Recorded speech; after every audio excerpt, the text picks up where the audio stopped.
Yo, what's good, fam? Your boy Inko back with another fire story. And today we talking about royalty, baby. We talking about the queen. We talking about Beyoncé. Now, when you hear that name, Beyoncé, what's the first thing that comes to your mind? Probably money, right? Success, fame, performance, power. But here's the thing, fam. Beyoncé wasn't born famous. She wasn't born rich. She wasn't born the queen. She became the queen through hard work, sacrifice, and determination that most people can't even imagine. This ain't just a story about music. This ain't just a story about fame. This is a story about a young girl from Houston, Texas, who had a dream and refused to give up on it no matter what. So sit back, get comfortable, and let me tell you the real story of how Beyoncé Giselle Knowles became the most powerful woman in music. Let's dive in. Chapter 1. Early Life in Houston. Beyoncé Giselle Knowles was born on September 4th, 1981, in Houston, Texas. Houston, if you don't know, is a big city in the South. Hot weather, big personalities, and a strong music culture. It's where Beyoncé's story begins. Her parents were Matthew Knowles and Tina Knowles. Now these two people, they were super important to Beyoncé's story. We're gonna talk about them a lot. Matthew was a businessman who worked selling medical equipment. Not music industry stuff, just regular business, you know? He was smart, ambitious, and disciplined. Tina was a hairdresser and fashion designer. She had her own salon. She was creative, stylish, and hardworking. She knew how to make people look good. Beyoncé also had a younger sister named Solange. Solange would later become a successful singer too, but when they were young, Beyoncé was the one who really loved performing. From the time she was a little girl, like 7 years old, Beyoncé loved to sing. She would sing around the house all the time, in the shower, in her room, at the dinner table, everywhere. Her parents noticed something special. When Beyoncé sang, people stopped and listened. There was something different about her voice, something powerful, something magical. One day, when Beyoncé was about 7, her dance teacher noticed her singing along to a song during dance class. The teacher heard Beyoncé hit these high notes that most kids couldn't hit. The teacher was shocked. She told Tina, "Your daughter has a gift, a real gift. She can really sing." Tina already knew this, but hearing it from a professional made her realize maybe this isn't just a hobby, maybe this is something serious. So Beyoncé's parents started entering her into talent competitions around Houston, small local competitions where kids would sing, dance, or perform. And you know what happened? Beyoncé dominated. She would get up on that stage, this little girl with so much confidence, and just perform. She didn't just sing the song, she performed it with energy, with emotion, with power. She won competition after competition. Sometimes she'd win $50, sometimes $100. Not a lot of money, but that wasn't the point. The point was Beyoncé was born for the stage. But here's the thing, fam. Being talented is one thing. Being successful is another thing. Lots of talented kids never make it. So what made Beyoncé different? Her work ethic. Even as a young girl, Beyoncé worked hard. While other kids were playing outside, Beyoncé was practicing her singing, practicing her dancing, watching videos of Michael Jackson, Whitney Houston, and Janet Jackson, studying their moves, learning their techniques. She wasn't just talented, she was dedicated. School was okay for Beyoncé. She was a good student, but she wasn't obsessed with school. She was obsessed with performing. That was her passion. That was her dream. Some kids at school were jealous of her talent. They would say mean things or not want to be a friend. This hurt her feelings sometimes, but it didn't stop her. She kept going. Her parents saw how serious she was. They saw that this wasn't just a phase. This was real. So they made a big decision. They decided to fully support Beyoncé's dream, to invest in it, to sacrifice for it. Little did they know, this decision would change their entire lives. They formed a group called Girls Time. Now, Girls Time wasn't just Beyoncé and Kelly. There were 6 girls total. They would practice together, learn choreography, sing harmonies. And who was managing them? Who was training them? Matthew Knowles. But here's the thing, Matthew didn't know anything about the music business. Remember, he was selling medical equipment. He had no connections, no experience in music. But he had something more important, belief. He believed in these girls, especially his daughter Beyoncé, and he was willing to learn. Matthew started reading books about the music industry. He started making calls to record labels. He started booking performances for the girls wherever he could, talent shows, small venues, anywhere that would let them perform. The girls practiced constantly, and I mean constantly. After school, practice. Weekends, practice. Summer vacation, practice. They would practice singing, practice dancing, practice stage presence, over and over and over. Beyoncé's house became like a training camp. Tina would make costumes, Matthew would coach the girls. They turned their garage into a rehearsal space. This wasn't easy for the family. It took a lot of time and money, but they were committed. In 1992, when Beyoncé was about 11 years old, Girls Time got a big opportunity. They were invited to perform on a TV show called Star Search. Star Search was a huge talent show back in the day. It was national TV. If you won, you could become famous. The girls were so excited. This was their big break. They practiced even harder than usual. They had a routine prepared, the choreography was tight, the harmonies were on point. They were ready. They flew to California for the show. They got on that stage in front of cameras and a live audience, and they performed their hearts out. But then, they lost. The judges gave them low scores. They didn't win. They had to go home as losers. Beyoncé was heartbroken. She cried and cried. She felt like a failure. This was a crushing moment for the group, for Beyoncé, for Matthew, for everyone. Some of the girls in the group wanted to quit. They said, if we can't even win Star Search, how are we ever going to make it? But Matthew said, no, we don't quit. We learn from this and we get better. And Beyoncé, even though she was crushed, even though she cried, she made that decision right there. I'm never going to lose again. I'm going to work harder than anyone else. I'm going to be the best. This moment, this failure, became fuel for Beyoncé. It made her more determined, not less. Chapter 3. Destiny's Child is born. After the Star Search loss, Matthew made some changes. He decided the group was too big. 6 girls was too many. He cut it down to 4 girls: Beyoncé, Kelly Rowland, Latavia Roberson, and Latoya Luckett. They changed the group's name from Girls Time to Destiny's Child. The name came from a passage in the Bible. It meant they believed it was their destiny to succeed. Matthew worked even harder to get them a record deal. He contacted record label after record label. He sent demo tapes everywhere. He knocked on every door he could find. Most record labels said no. They said the girls were too young, or the music wasn't right, or they just weren't interested. But Matthew didn't give up. He kept pushing, kept trying, kept believing. And here's the thing that shows how committed this family was. Matthew made a huge sacrifice. He quit his job. That's right, he quit his stable, well-paying job selling medical equipment to manage Destiny's Child full-time.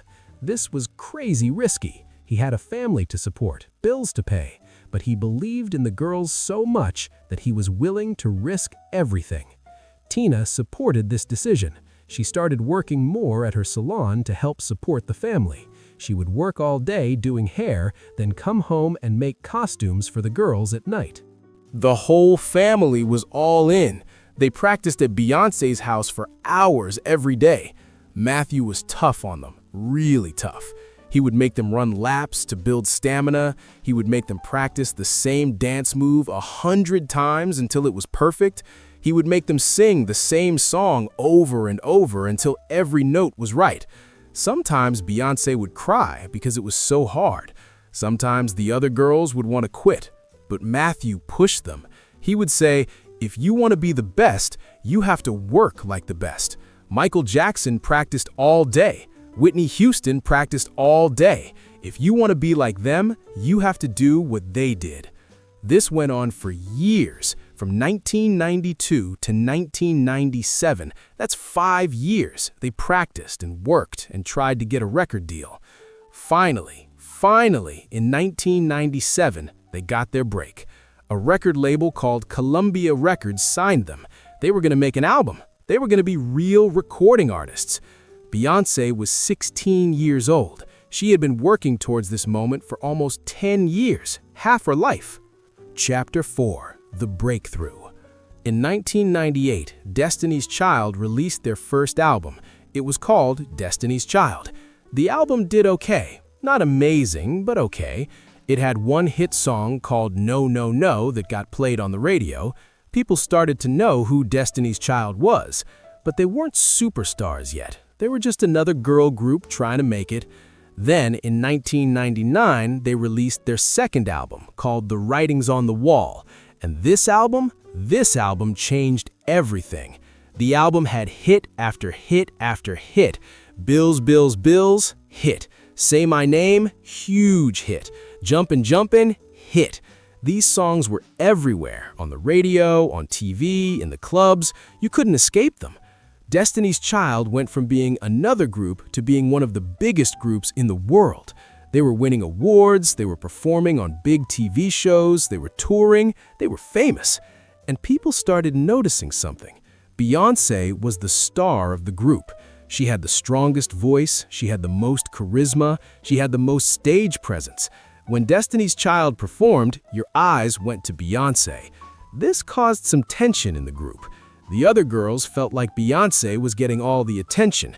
They felt like it was becoming Beyoncé and the backup singers instead of a real group. There were arguments, there were fights, there were hurt feelings. In 2000, 2 of the original members, Latavia and Latoya, left the group. It was messy, there was drama, the media talked about it constantly. 2 new members joined, Michelle Williams and Farrah Franklin, but Farrah left after just a few months. So now, Destiny's Child was a trio, Beyoncé, Kelly, and Michelle. And you know what? This lineup worked perfectly. In 2001, they released another album called Survivor. The title song, Survivor, was about overcoming challenges and haters. It became one of their biggest hits. Destiny's Child was now at the top of the music world. They were huge. But even though the group was successful, Beyoncé was thinking about something else, something bigger. She was thinking, what if I went solo? Chapter 5: Going Solo, The Birth of Queen Bee.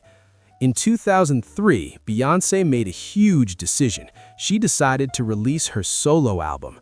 Now this was risky. Destiny's Child was successful. Why mess with that? What if people didn't like her solo music? What if she failed? But Beyoncé wasn't afraid of risk. She believed in herself. She worked with some of the best producers in the business. She wrote songs. She experimented with different sounds. She poured her heart into this album. The album was called Dangerously in Love. And when it came out, oh man, it was a massive success. The first single was Crazy in Love featuring Jay-Z. And yo, this song was everywhere. It was the song of the summer. Everyone was singing, uh-oh, uh-oh, uh-oh, oh no, no, no. The album had other huge hits too. Baby Boy, Myself and I, Naughty Girl.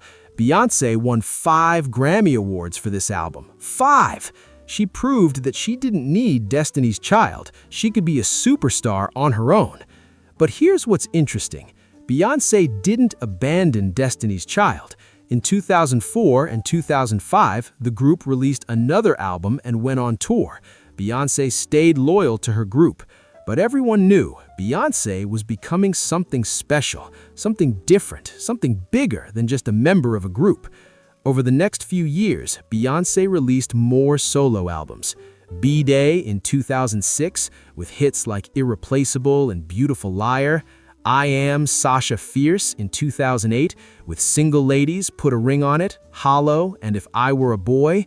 Each album was more successful than the last. Each album showed Beyoncé growing as an artist. She wasn't just singing anymore, she was creating. She was involved in every aspect of her music, writing, producing, directing her music videos, designing her shows. She became known for her incredible live performances. When Beyoncé performed, it wasn't just a concert, it was an experience. The choreography, the costumes, the vocals, the energy, everything was perfect. She performed at the Super Bowl, she performed at the Grammys, she performed at Coachella, her legendary Beachella performance that people still talk about. People started calling her Queen B, Queen Beyoncé, because that's what she was, royalty. But how did she get there? What made her different from all the other talented singers? Work ethic. Beyoncé works harder than anyone. She rehearses for months before a tour. She practices every dance move until it's perfect. She does vocal exercises every day. She studies other artists and learns from them. There's a famous story. Beyoncé once rehearsed for 12 hours straight without a break. That's insane, but that's the level of dedication she has. She doesn't just want to be good, she wants to be the best, and she's willing to put in the work to get there. Chapter 6. Beyoncé and Jay-Z, a power couple. Now we gotta talk about her personal life, specifically her relationship with Jay-Z. Jay-Z, whose real name is Sean Carter, is one of the biggest rappers of all time. He's also a businessman, a mogul, and just like Beyoncé, he came from humble beginnings and built an empire. Beyoncé and Jay-Z met in the early 2000s. They collaborated on the song '03 Bonnie and Clyde and Crazy in Love. They started dating, but they kept it super private. They didn't talk about their relationship in interviews, they didn't post about it on social media, they kept it quiet. This was smart because it allowed them to have a normal relationship without all the media pressure. In 2008, they got married, but they didn't have a big celebrity wedding with paparazzi everywhere. They had a small, private ceremony in New York City with just close friends and family. Together, Beyoncé and Jay-Z became the ultimate power couple. They were both at the top of their fields, both incredibly successful, both incredibly rich, both incredibly influential. They started doing tours together, they made music together, they built businesses together. In 2012, Beyoncé had their first child, a daughter named Blue Ivy Carter. Beyoncé took some time off to be a mother, but she didn't stop working. Then, in 2017, she had twins, Rumi and Sir Carter. Now they had 3 kids.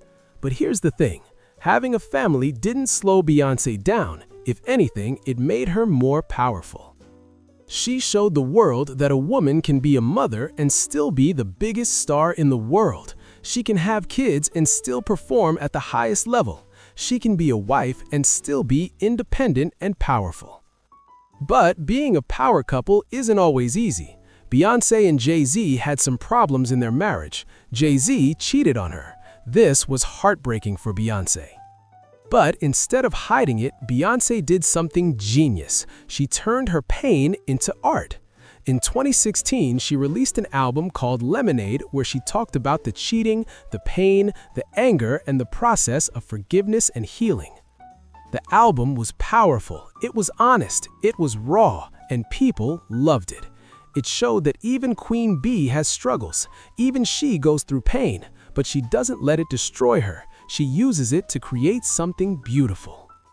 Jay-Z also released an album called 4.44, where he apologized and talked about his mistakes. They went to couples therapy, they worked on their marriage, and they came out stronger. Today, Beyoncé and Jay-Z are still together, still a power couple, still inspiring people. Chapter 8. Business Beyoncé, Building an Empire. But Beyoncé isn't just a singer, she's also a businesswoman. She understands that to have real power and wealth, you can't just be a performer. You need to own things. You need to build businesses. In 2010, Beyoncé fired her father, Matthew, as her manager. This was a huge and difficult decision. Matthew had been managing her since she was a child. He helped build her career. But Beyoncé felt like she needed to take control of her own career. She needed to be her own boss. This caused tension in their family relationship for a while, but eventually they worked through it, and Beyoncé's career went to the next level after this decision. She created her own management company called Parkwood Entertainment. Now she was in charge of everything. She started a clothing line called House of Darion with her mother, Tina. Fashion had always been important to Beyoncé's image. She did endorsement deals with huge companies like Pepsi, L'Oreal, and others, deals worth millions of dollars. But here's what's smart. Beyoncé didn't just do regular endorsements, she negotiated for equity. She wanted to own part of the companies, not just be a spokesperson. When she partnered with Adidas for her Ivy Park line, she made sure she had ownership. This is smart business. She also invested in other companies. She became part owner of the streaming service Tidal with Jay-Z. Beyoncé understood something important. Ownership is everything. Having your own masters, the original recordings of your songs, is crucial. She made sure that she controlled her own music, her own image, her own brand. Today, Beyoncé's net worth is estimated at over $800 million. Some say it's close to $1 billion. That's not just from singing, that's from being smart with her money, from building businesses, from owning her work. She showed other artists, especially female artists, that you don't have to let record labels control you. You don't have to let managers take all your money. You can be your own boss. Chapter 8: The Impact and Legacy. So what is Beyoncé's impact? Why does she matter so much? First, let's talk about the music. Beyoncé has sold over 200 million records worldwide. That's insane.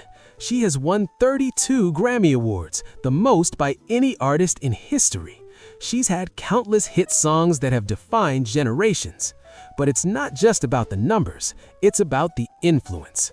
Beyoncé changed what it means to be a female performer. She showed that women can be powerful on stage, strong, confident, sexy, in control. She normalized the idea that women can be mothers and still be the biggest star in the world. She can have kids and still perform at the highest level. She can be a wife and still be independent and powerful. Her Coachella performance in 2018, Baychella, was a celebration of Black culture, HBCU, historically Black colleges and universities, and Black excellence. It was iconic. She uses her platform to speak about important issues. Black Lives Matter. She's been vocal about police brutality and racism. Feminism. Her songs like Run the World, Girls, empower women. Body positivity. She celebrates all types of bodies. She's not just an entertainer, she's a voice. She represents something bigger. When Beyoncé performs, it's not just entertainment, it's art, it's culture, it's a movement. Young girls look at Beyoncé and see what's possible. They see that with hard work, dedication, and belief in yourself, you can achieve anything. Black girls especially see someone who looks like them being celebrated as the best in the world. That matters. Beyoncé's work ethic has become legendary. There are countless stories of how hard she works. She rehearses until her feet bleed. She doesn't drink alcohol before tours. She follows strict diets to stay in shape. She never cancels shows. She once performed right after falling downstairs and breaking her toe. She's a perfectionist. Everything has to be right. This level of dedication isn't for everyone, but it's why she's the best. It's why she's Queen Bee. Chapter 9: The Secret to Success. So what's the secret to Beyoncé's success? How did a girl from Houston become the most powerful woman in music? Work ethic. From the time she was 7 years old, Beyoncé has been working, practicing, improving. She never stopped. Even when she became successful, she kept working. She's been doing this for over 30 years. Most people want success, but they don't want to put in the work. They want the shortcut. They want it easy. But there is no easy way. Beyoncé proves that. Sacrifice. Beyoncé sacrificed a normal childhood. While other kids were playing, she was rehearsing. Her whole family sacrificed. Her father quit his job, her mother worked extra hours. Success requires sacrifice. Belief. Even when she lost on Star Search, even when record labels said no, even when things got hard, Beyoncé believed. She believed in her talent. She believed in her dream. She never gave up. Taking control. Beyoncé didn't just let other people control her career. She fired her father and managed herself. She started her own company. She owns her work. She makes her own decisions. This is power. Evolution. Beyoncé didn't stay the same. She kept evolving, from Destiny's Child to solo artist, from just a singer to a businesswoman, from performer to cultural icon. She keeps growing. Strategic thinking. Every move Beyoncé makes is strategic. Her surprise album drops, her private personal life, her business deals. She thinks smart, not just hard. Authenticity. Even though Beyoncé is carefully managed, she's still real. When she was hurt by Jay-Z, she made lemonade and shared that pain. People connect with her because she's authentic. The lesson from Beyoncé's story is this: success is not an accident. It's not luck, it's not just talent, it's work, it's dedication, it's sacrifice, it's belief, it's strategy. Beyoncé could have given up after losing Star Search. She could have been satisfied just being in Destiny's Child. She could have stopped after her first solo album, but she didn't. She kept pushing, kept growing, kept improving. That's what separates the good from the great. That's what separates the great from the legendary. Chapter 10. Lessons from Queen Bee. So what can we learn from Beyoncé's journey? What lessons can we apply to our own lives? Lesson 1. Start where you are. Beyoncé didn't wait until she had a record deal to start working on her craft. She started at 7 years old in Houston. She started with local talent shows. She started small. You don't need to have everything figured out to start. You don't need perfect conditions. Just start where you are with what you have. Lesson 2. Failure is not final. Losing Star Search was devastating for Beyoncé, but it didn't stop her. It motivated her. We all face rejection. We all experience failure, but it's what you do after failure that matters. Do you quit or do you work harder? Lesson 3. Work when nobody's watching. Beyoncé practiced for years before anyone knew her name. She worked hard in her garage. She rehearsed when no one was there to applaud. Success isn't built on stage, it's built in practice. It's built in the hours when nobody's watching. Do the work even when you're not getting recognition. Lesson 4. Invest in yourself. Matthew invested his time and money in Beyoncé. He quit his job. The family sacrificed because they believed she was worth it. You have to invest in your dreams. Time, money, energy. If you don't believe you're worth investing in, why should anyone else? Lesson 6. Control your own destiny. Beyoncé didn't let others control her career forever. She took control. She became her own boss. Don't let others have all the power over your life. Take ownership. Make your own decisions. Control your own destiny. Lesson 7. Keep evolving. Beyoncé isn't the same artist she was 20 years ago. She keeps changing, growing, trying new things. Don't get stuck. Don't become comfortable. Keep learning, keep growing, keep evolving. Lesson 8. Turn pain into power. When Jay-Z hurt her, Beyoncé could have hidden it. Instead, she made lemonade and created art from her pain. Your struggles, your pain, your challenges, they can become your power if you use them right. Don't let pain destroy you. Let it transform you. Lesson 9. Build a team. Beyoncé didn't do it alone. She had her family, her dancers, her producers, her team. You need people who believe in you, who support you, who push you. Build your team. Lesson 10. Stay private. Beyoncé keeps her personal life private. She doesn't share everything. This gives her power. You don't have to share everything on social media. Keep some things sacred. Keep some things private. This is strength. Lesson 10. Remember where you came from. Even though Beyoncé is the biggest star in the world, she hasn't forgotten Houston. She hasn't forgotten her roots. She stays humble. No matter how successful you become, remember where you started. Stay humble, stay grateful. Closing. The Queen continues. So where is Beyoncé now? What's next for Queen Bee? Well, she's still at the top, still breaking records, still inspiring millions. In 2022, she released Renaissance, another critically acclaimed album. She continues to tour. Her Renaissance World Tour was one of the highest-grossing tours ever. She continues to build her businesses. She continues to raise her family. She continues to use her platform for good. And most importantly, she continues to work. Even after all this success, even after all these years, Beyoncé still works harder than anyone. That's why she's the queen. That's why she's a legend. That's why her story matters. Beyoncé's journey teaches us that success is possible, that greatness is achievable, but it requires work, it requires sacrifice, it requires belief. You might not become the biggest star in the world, but you can become the best version of yourself. You can achieve your dreams. You can build your empire. The question is, are you willing to put in the work like Beyoncé did? Are you willing to practice when you'd rather play? Are you willing to sacrifice comfort for growth? Are you willing to keep going after rejection? Are you willing to believe in yourself even when others don't? If your answer is yes, then you're on your way. Just like young Beyoncé in Houston, you're on your way to building something great. Remember, queens aren't born, they're made. Through hard work, through dedication, through never giving up. So get out there and build your kingdom. Be your own queen. Create your own legacy.